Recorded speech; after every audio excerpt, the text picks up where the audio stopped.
Good morning, everyone, and welcome back to Craft Eccentricity. And I got a sore tongue today. I don't know why. I must have bitten it in my sleep. Maybe I talk in my sleep. Who knows? Hubby has never told me.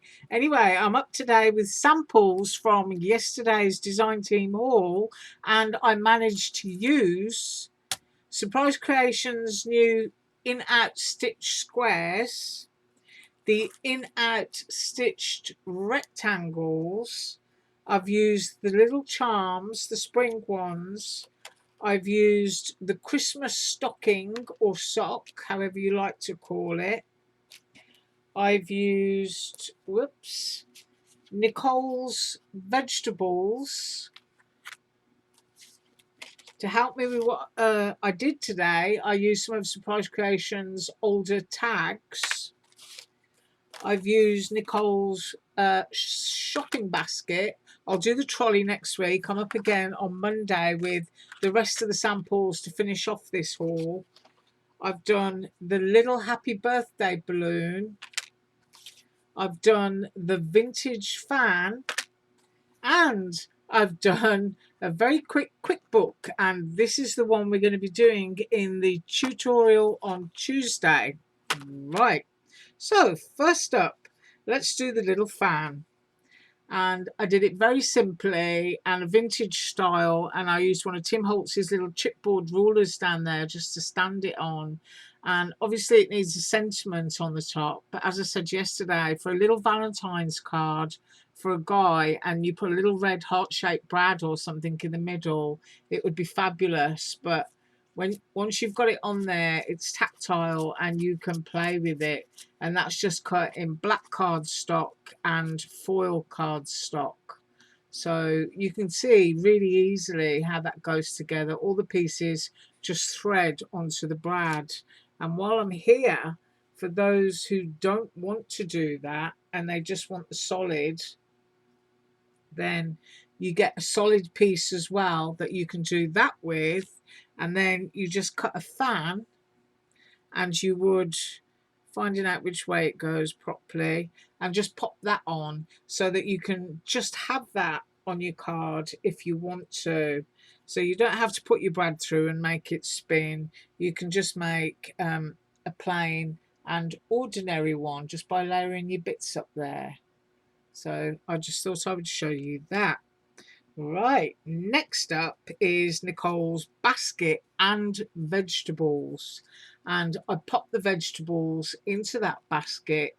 I use some little, what do you call that, school type paper, grid paper, to put in there, because I thought it would be great to use in your planner for your grocery receipts or recipes or shopping lists. And of course you could stamp that on the front there. And I've only done it once. I've actually popped it up on foams to make it decorative.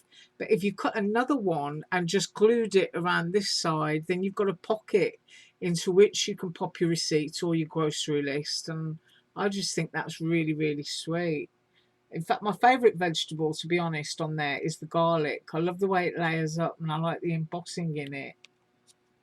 And my husband is garlic mad. I mean, the more garlic I put in his food, the better, because he's Italian. New York Italian, bless him. You can hear him, can't you? And I did the little handles down below. You can put them up and cross them over, as Surprise Creation has done on the website. But the little tomatoes and things like that, if you're somebody who likes doing garden stuff and somebody who likes you know, their own little vegetable patch in the garden, then you can cut brown cardstock, put it to the bottom, put little slits in, and you can have all your little vegetables in a row in a little garden scene, and perhaps pop a little wheelbarrow or something there. But I just thought that came out really, really sweet. Really like that. So that's Nicole's basket along with the vegetable die.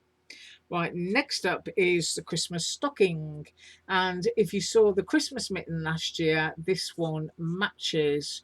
Really, really simple, because it's a nice deep emboss around the heel and toe, if I can find it. I'll just put it down underneath everything, I know. Let me try and dig it out. This is the kind of performance you can expect from me in the morning. Ah, there it is. Right. just so that I can explain it. And just scoot everything across the table here. Bring Nicole's vegetables back, and you can see there's a really nice deep emboss, so that once you've done it, if you want two tones on your sock or your stocking, it's very easy to just cut it out so that you can have.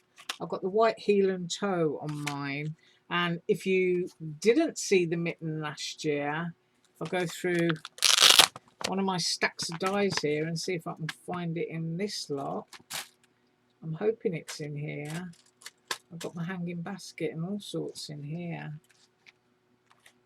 Then, ooh, this was the mitten. So you can see the size of the mitten in comparison. And that also comes with the matching cuff, as you can see there. And this also comes with a snowflake, but it's a larger one of this. So that was the mitten last year, and that was the stocking this year. I may do a matching hat next year. Stick with the theme. Right, so that one is the Christmas stocking. And of course, all the measurements are on the haul video of yesterday. Put that down. Right, next up is the little spring charms, which are these. And I just did it really simple and cut out a bunch of them and popped them all on a piece of twine from Dollar Tree, and just cut a solitary green one, because you can use that for St. Patrick's Day or for somebody to wish them luck. And I just strung them along there. Now, they are charms, and the reason they're called charms is because you can, if you wish to, turn them into charms. So that's just a little bit of glossy accents, a bit of bling, and a little tiny sequin on each petal. And it's nice and solid now. So you can actually string that as a little card charm or a little tag charm. And you can do that with it too. Right, so those are the springtime charms. Right, next up is the happy birthday balloon, and I used some glossy accents again and just popped it on there. So you've got this like little shadow layer around it, and that is supposed to be there, but I don't know if you can see that. I domed it up with glossy accents, and I just think it's a really cute addition just to pop onto a birthday card. So that's what I did with it there, and this is using the in-out stitch square, whereas these are the in-out stitch rectangles from Surprise Creation. Same here. Right, that's that one. And then last but not least is the little book, and here it is. I'll pop the pocket on here. All I did was use scraps of paper, and that's the little tag set that I just showed to you. And it comes with the flowers. You don't have to use any of that. And once you see it in action and hold it in your hands when you've made one, you're going to be like, oh, and it's a real book. And it is, see, it's a real turny page book, and it's really solid. Now, one of the things you're going to need to do to play along with me when I make these is you're going to need some sports tape from Dollar Tree. Nice big roll in white. You can get it in many colours, and I have got it in many colours because this is something that I always used to cut by hand.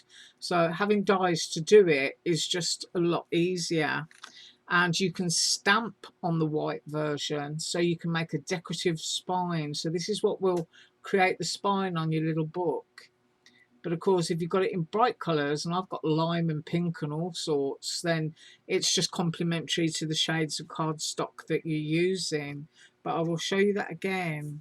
And it's so easy. It's so solid. I mean, I'll tap it. The more pages you put in, obviously, the chunkier it's going to get. And there, I left that. I didn't put a back cover on so that you can see. And I've got some fluff on it already. I left the sports tape visible so that you can see that it just creates the spine there. But it really does make a really lovely book. That's one of those, oh, I've forgotten who it is now.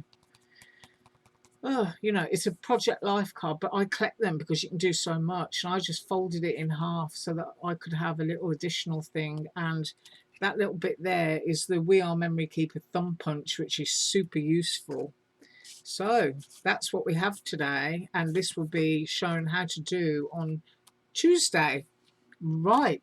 I thank you so much for watching. I'm going to go back and create some more. Have an absolutely fabulous weekend. As usual, all links below, and I'll see you on Monday. Bye.